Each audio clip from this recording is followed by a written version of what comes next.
I just stepped out of the masjid and I'm here sitting in my car, just reflecting on something that's been weighing on my mind. You see, the moment we walk out of those doors, we step right back into the distractions of the dunya.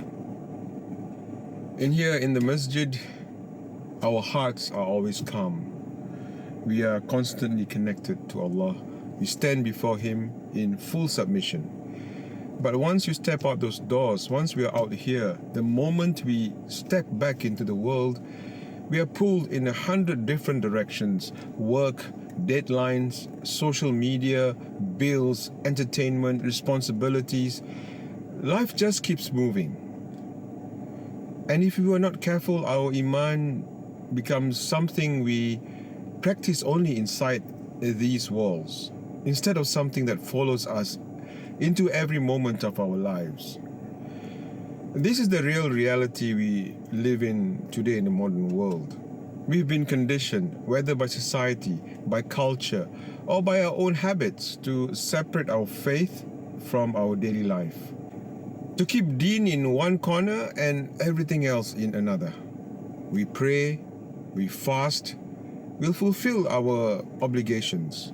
But when it comes to our work, our business dealings, and our personal interactions, our entertainment, our choices, are we still carrying that same consciousness of Allah? Islam was never meant to be something we practice part-time. It is a way of life, a complete code that should shape the way we think, the way we behave, the way we spend our time, and the way we earn and spend our money, even the way we treat other people.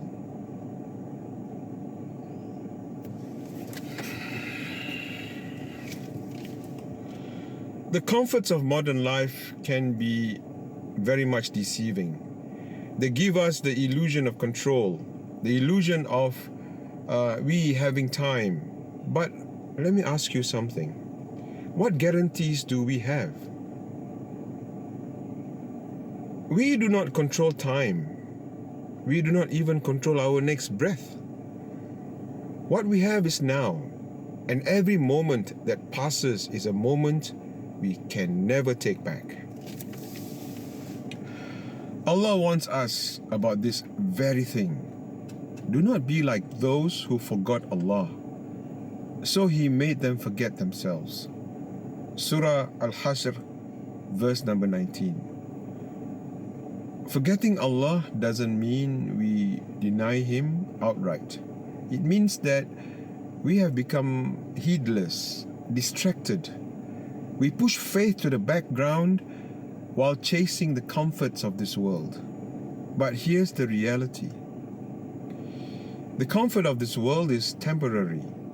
The comfort of Iman that stays with you in this life, in the grave, and on the day of judgment. So, how do we stop this cycle? How do we make sure that we don't walk out of the masjid and leave our Iman behind? The answer is quite simple. We have to actively carry our faith into our daily life. And that requires only three things.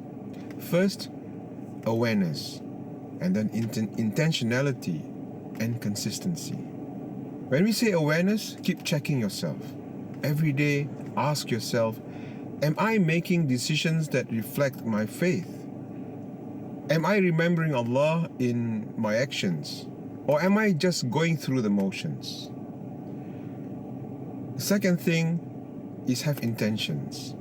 Prioritize and make your deen as a conscious effort to align everything you do with your faith. If you're at work, are you earning in the halal way? If you're online, are you consuming content that benefits your soul? If you are with family, are you engaging in meaningful conversations? And last point, consistency. Build small daily habits. Faith isn't built overnight. It's built in small daily actions. Recite 1 or 2 verses of the Quran every day. Make dhikr while driving. Constantly guard your prayers. Surround yourself with people who remind you of Allah. I'm saying this as a reminder to myself before anyone else, because I know how easy it is to get caught up in the distractions. But the real test isn't inside the masjid. It's out there, in our own choices, in our own daily choices, in how we live when no one is watching except Allah. So, let's make a commitment, not just today, but every day, to live Islam, not just to practice it occasionally. Let's carry this faith beyond the masjid doors.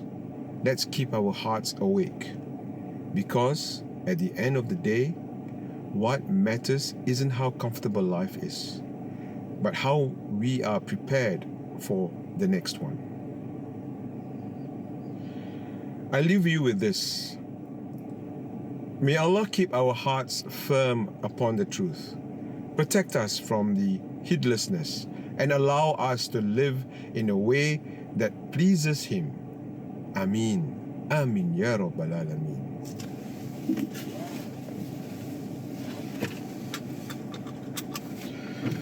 Until the next time, wabillahi taufiq wal hidayah. Assalamu alaikum wa rahmatullahi wa barakatuh.